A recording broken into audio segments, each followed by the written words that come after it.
Citoyennes, citoyens, ouvrez les yeux avant qu'il ne soit trop tard. Tandis que la vérité transperce enfin le voile des mensonges, un grondement sourd monte des profondeurs du pays, celui d'un peuple à bout.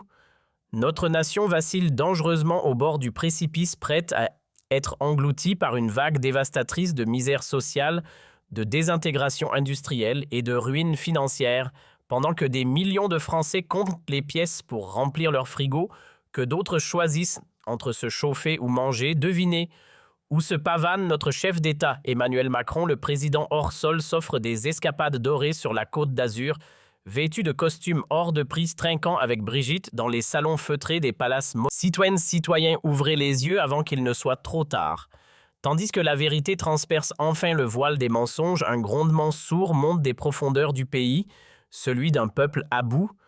Notre nation vacille dangereusement au bord du précipice, prête à être engloutie par une vague dévastatrice de misère sociale, de désintégration industrielle et de ruine financière, pendant que des millions de Français comptent les pièces pour remplir leur frigo, que d'autres choisissent entre se chauffer ou manger. Devinez où se pavane notre chef d'État, Emmanuel Macron. Le président hors sol s'offre des escapades dorées sur la Côte d'Azur, vêtu de costumes hors de prix, trinquant avec Brigitte dans les salons feutrés des palaces monégasques, loin, très loin de vos fins de mois difficiles. Et derrière les murs étincelants de l'Élysée, une mascarade de grande envergure se met discrètement en place. Une opération savamment orchestrée par les puissants pour museler l'opinion, étouffer les faits, noyer la vérité.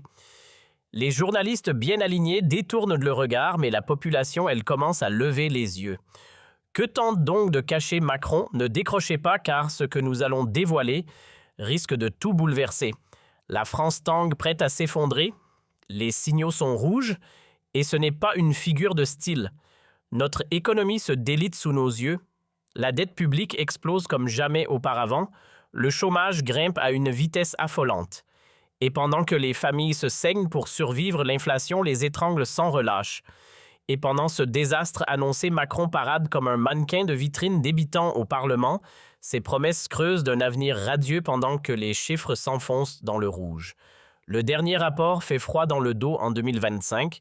Seulement l'État aurait creusé 10 milliards d'euros supplémentaires. 10 milliards, c'est plus qu'une erreur, c'est une trahison intergénérationnelle, une bombe à retardement dont nos enfants paieront l'explosion. Pendant que vous comptez vos pièces jaunes pour finir le mois E à l'Élysée, brûlent des millions comme s'ils jouaient au Monopoly.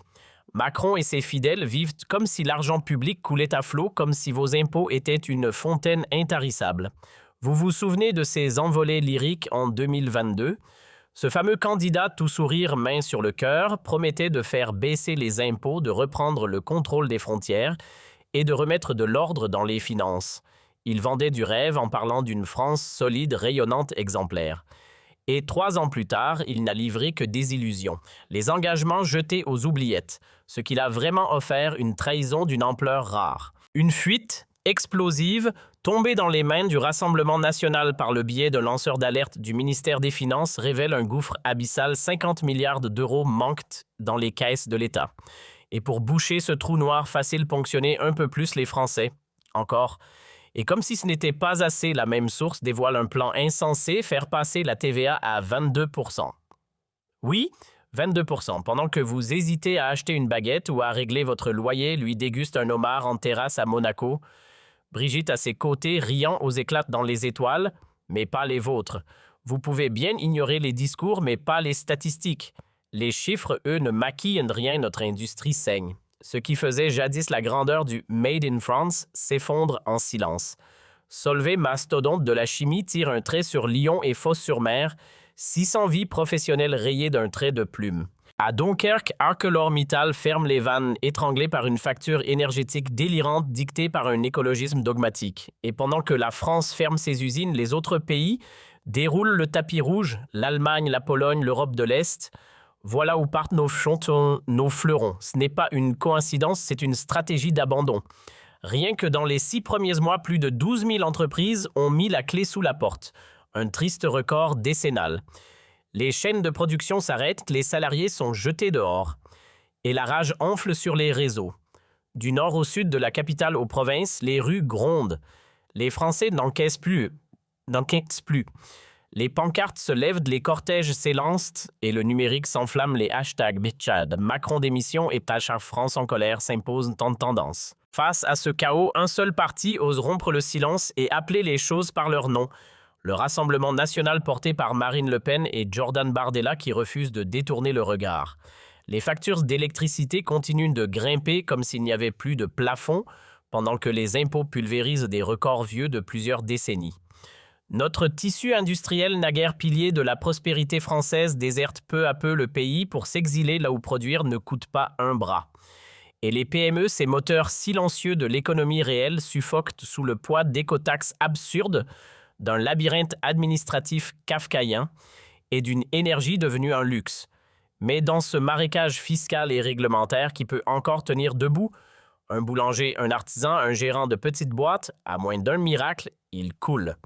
Marine Le Pen l'a dit sans détour, aucune promesse de campagne n'a vu le jour. La baisse des impôts, une fable.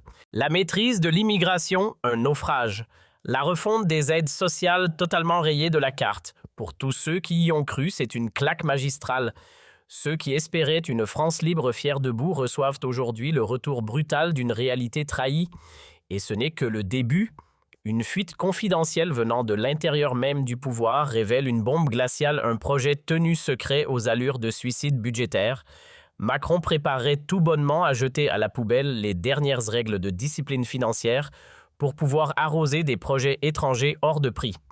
Résultat, une ardoise colossale, 900 milliards d'euros de dettes cumulées. Un verdict funeste pour les générations à venir, alors que vous comptez vos centimes pour boucler le mois étranglé par une inflation qui ne laisse aucun répit et un pouvoir d'achat en chute libre. Emmanuel Macron lui prévoit d'ouvrir grand les vannes, mais pas pour vous. Des milliards envolés vers l'Ukraine engloutis dans des aventures militaires risquées ou dilapidés dans des projets européens dont personne ne comprend l'utilité, sinon quelques technocrates bruxellois. Et pendant que notre jeunesse ingénieur soignant artisan qualifié fait ses valises pour tenter sa chance à l'étranger, une nouvelle révélation tombe encore plus explosive. Une fuite provenant des coulisses du ministère des Finances et transmise au Rassemblement national expose un projet aussi violent qu'absurde, faire grimper la TVA à 22%. Oui, 22. Un coup direct dans le portefeuille des Français déjà à genoux, une gifle pour chaque foyer qui peine à survivre. Ce n'est pas une erreur de calcul, c'est une mécanique bien huilée. Pendant que vous vous débattez pour payer votre essence, vos courses, ou simplement garder les lumières allumées, les élites, qu'elles soient macronistes, socialistes ou écologistes, poursuivent de leur obsession, vous faire payer l'addition d'un rêve idéologique dont vous ne verrez jamais la couleur. D'après un document classé top secret, le gouvernement prévoit de dilapider d'ici fin 2025 encore 100 milliards d'euros dans des projets bruxellois aussi flous qu'inutiles ainsi que dans des lubies écologistes hors sol. Résultat, les grandes multinationales empochent les dividendes pendant que nos écoles tombent en ruine. Nos routes ressemblent à des champs de mines et nos retraités comptent que les centimes pour survivre. Jusqu'à quand allons-nous tolérer cette orgie budgétaire? Ce n'est plus un simple dysfonctionnement, c'est un effondrement continental. L'Allemagne voit ses rues se remplir de manifestants contre des hausses d'impôts devenues insoutenables. En Italie, des familles entières sont jetées à la rue, incapables de suivre le rythme des factures d'électricité. Et en France, l'été 2025 restera gravé comme celui de l'explosion, les banlieues parisiennes en flammes gangrénées par des tensions migratoires incontrôlées transformées en véritables zones de non-droit. Bienvenue dans la réalité brutale de l'Union européenne d'aujourd'hui, un continent qui s'effondre sous son propre poids piégé entre une immigration massive et une gestion économique suicidaire. Et si vous pensiez avoir tout vu, détrompez-vous. Tenez-vous bien, lors d'un discours stupéfiant, Emmanuel Macron a osé déclarer à propos du conflit au Proche-Orient « Ce que fait Israël, c'est le sale boulot que nous ne faisons pas ». Oui, ces mots ont bel et bien été prononcés. Non content d'applaudir les frappes israéliennes sur l'Iran, il est allé jusqu'à suggérer que la France devrait y participer militairement. Mes amis, mais dans quelle folie sommes-nous entraînés? Macron serait-il en train de propulser la France en pleine conscience dans une nouvelle guerre mondiale? C'est la question qui glace le sang. Marine Le Pen, stupéfaite, dénonce un délire militariste incontrôlé, même chez les socialistes et chez la France insoumise. Certains commencent à hausser le ton. Le président semble avoir perdu tout repère.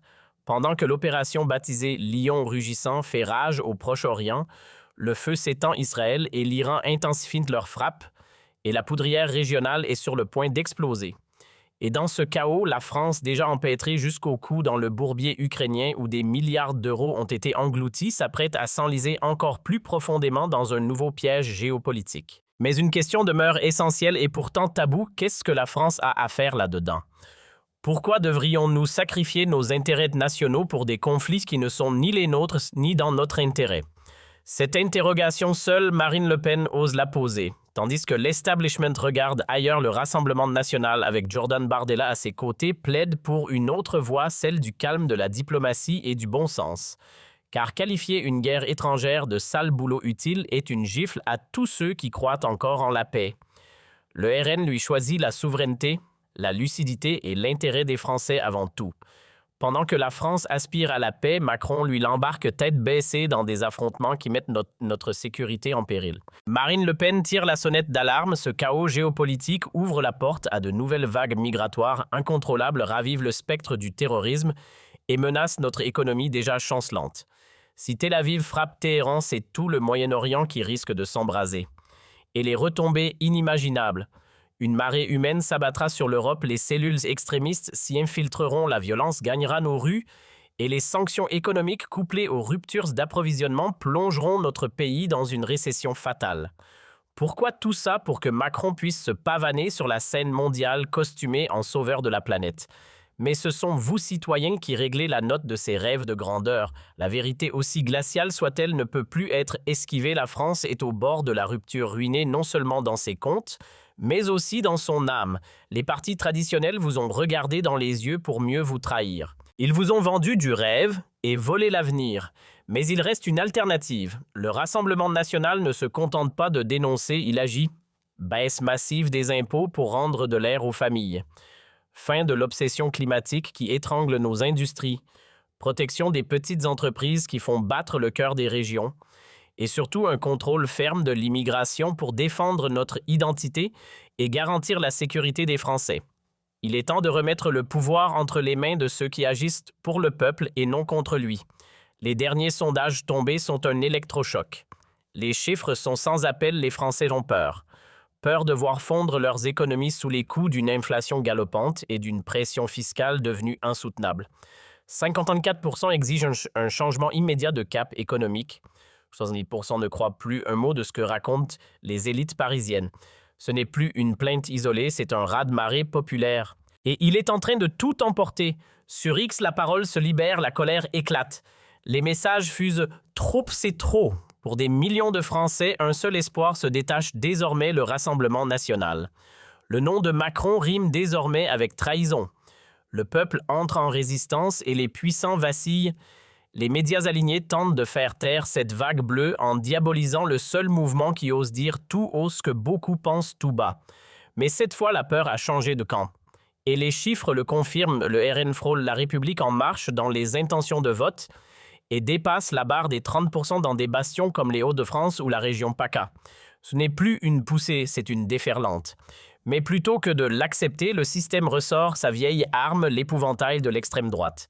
Socialistes, écolos et gauche radicale s'unissent dans un même cri « Interdisons le RN ». Preuve ultime que le mouvement dérange parce qu'il gagne. Quand Gérald Darmanin prend la parole, c'est pour jurer que les services de renseignement agissent en toute autonomie lorsqu'ils scrutent le Rassemblement national. Et indépendante vraiment. Pourtant, des spécialistes comme le juriste Jean-Philippe Desrosiers affirment sans détour que ces services ne font qu'obéir à la ligne de l'exécutif. Alors dites-moi franchement, vous y croyez-vous à cette mise en scène de neutralité? Si vous pensez que tout ça sent la manipulation à plein nez, lâchez un nom en commentaire. On prendra les paris. Et que dire des Républicains? Ces champions du double discours. Hier encore, ils s'appuyaient sur les votes du RN pour faire avancer leur loi à l'Assemblée. Aujourd'hui, les mêmes réclament qu'on interdise purement et simplement ce parti, l'hypocrisie portée à son sommet. Où sont passés Bruno Retailleau ou François-Xavier Bellamy, si prompts à parler de dialogue républicain, disparus, muets, avalés par le silence dès que le vent tourne. Le Rassemblement national, rappelons-le, est la deuxième force politique du pays. Il devrait de droit occuper des sièges clés dans les commissions parlementaires. Mais on lui ferme la porte, pas pour des raisons légales, pour des raisons stratégiques. C'est ça leur idée de la démocratie. Un système où l'on piétine les règles dès qu'un adversaire devient trop populaire. Le temps des compromis stériles est terminé. Il est grand temps que le peuple reprenne la main. Vous êtes fatigué de voir la France dérailler sous Macron. Assez des décisions absurdes, des trahisons en boucle et de l'arrogance d'une élite coupée du peuple. Alors ne restez pas spectateur. La solution est simple, descendez dans la description, cliquez sur le lien et exigez avec nous des élections anticipées. Il est temps de balayer cette caste politique